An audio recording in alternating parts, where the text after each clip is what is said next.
Welcome to Tea Time, my friends, a place where I muse about my gender transition experience and in the process aim to comfort and inspire others to a greater level of self-awareness.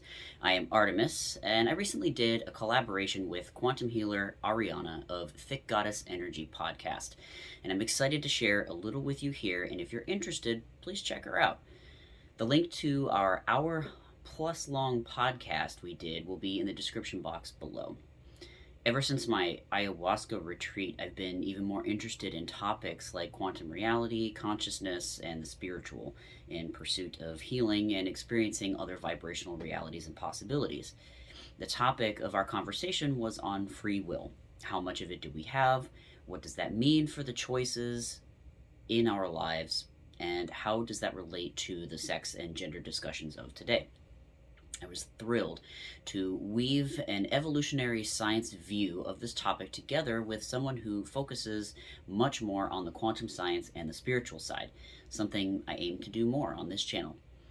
I do hope you enjoyed as much as I did. Here are a couple of clips courtesy of Arianna. That you're making, however subtle it is, if you believe in the quantum, the tiniest detail can ripple out and have massive effects. So just thinking about it from that frame is is pretty mind-boggling. Definitely getting more into the quantum side of things has opened up my view on that free will, free choice, right? And because I'm someone who's questioned things. I like to question my whole life. I'm like, but why? But why, right? But why? Yeah. And even on the biology level, I love that you touched that, because even on that level, it's literally, we don't realize that we might be us, but from before birth, even in the womb, we're getting womb trauma, or we're getting things that are shifted into us just sitting in that energy of the womb, right?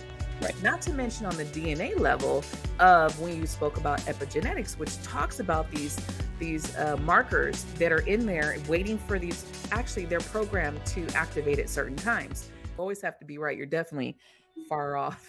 And that is, I believe that is the destruction of the ego right there, that in learning to be a more objective person unencumbered by those fears, is that you are willing to take it on the chin, so they say, that yes, I did this and I thought this at this point and these were the consequences, and I own it, because a lot of, like you said, what drives human behavior is fear of all kinds of things, and they may be internalizing that mistake that they've made as, if I own up to this, if I admit that I did this wrong, that is somehow threatening my existence, my survival. Your ego will step up and defend itself as if it were its own living entity.